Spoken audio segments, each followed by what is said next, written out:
We have a special guest tonight, and some of you already know when you walk in the room because he's become a TV star as well. Among all the other things that he's done, you know, he's suave, he's handsome, he's got a ton of energy, and one of the nicest people you ever meet.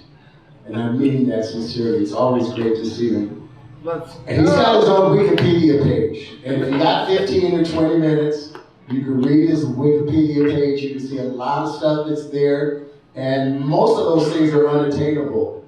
He won at Le Mans. He won the STCA GT2 classification.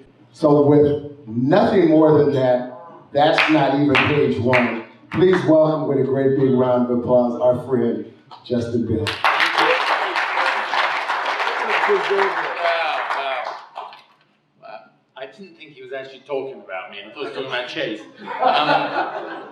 Well, how do I follow that? I got all this bullshit I was going to say, and now let's talk about the special cars that we have here. Who is in the Mustang? Well done, you. They need a round of applause. He wouldn't let me pass. He was like off like a scolding cat. Two Mustangs. Okay, you're both mad because I saw you. I watched everyone. They were driving the crap out of them. Really great to see. Who's in the Fiat 500? Wow.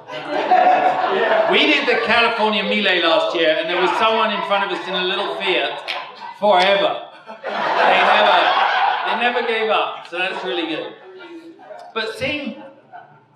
I think obviously the two, in a way, most beautiful cars were those two Dakar Porsches. Absolutely stunning. I met Chad when I was actually in diapers. I don't obviously remember it, but there are some photographs on the set of the movie Le Mans. My dad, Derek Bell, he was a young, 28-year-old driver. All the top British drivers, European drivers were invited, and Steve really handpicked them, with the producer, let's get these young guys, and they were actively racing all around the world.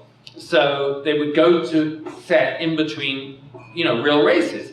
And Chad was 9 at the time, I guess, and we, obviously, I'm gonna put words in his mouth. He was probably like, I'm gonna be really good friends with that cool little kid one day. He didn't ever say that, but I know he thought it.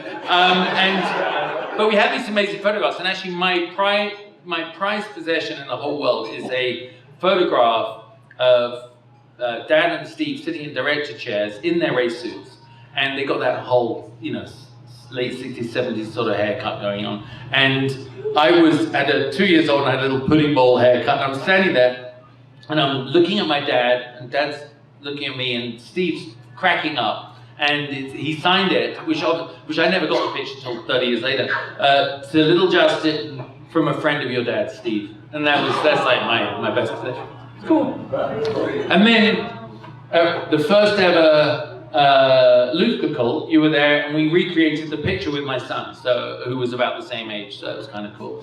So obviously, our careers went off in different places, and you get, when you're a racing driver, you get very focused on trying to make your own way in the world, and Chad had to do the same thing, and we all found ourselves, achieving different things in our career. I mean, Chad would have won a lot more races, but he ran out of body parts to break.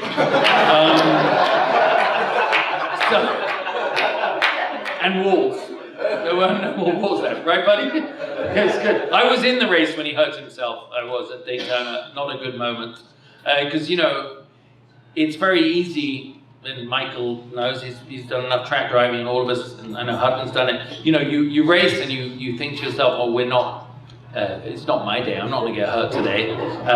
We were in a generation where you really had to work pretty hard at hurting yourself, but when you look at the crashes they have in Formula One now compared to the crashes that would have killed them 30 years ago. And we're very, very fortunate. You can have accidents on the road now that you would have died in 20 years ago. So technology and everything has really helped us, but you never forget that driving fast cars is essentially a very, very dangerous, incredibly dangerous thing. And our both our dads were in this era where 7 to 10 guys a year from your class of 2025 would die.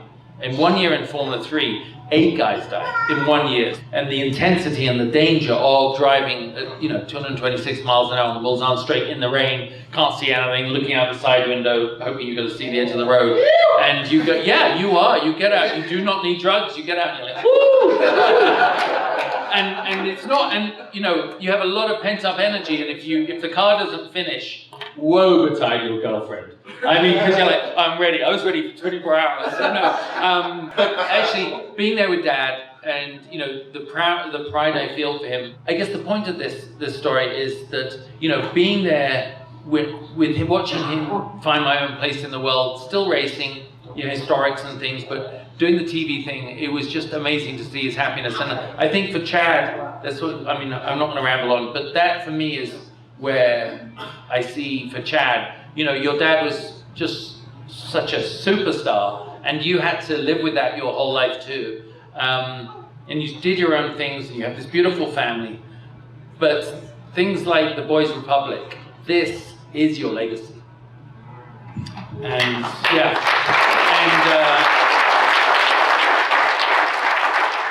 you've achieved stuff that your dad hasn't done.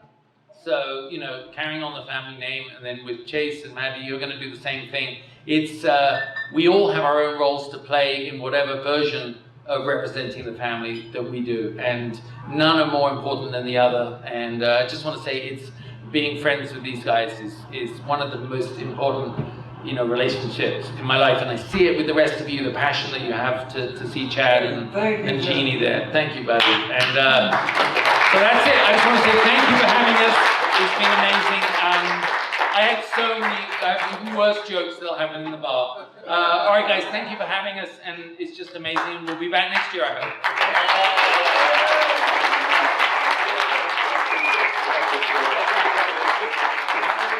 Justin Bill.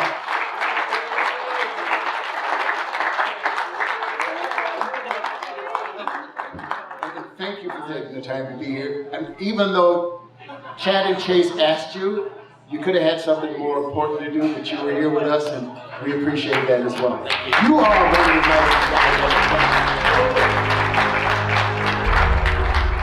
Wow. So how are we doing? Is that okay?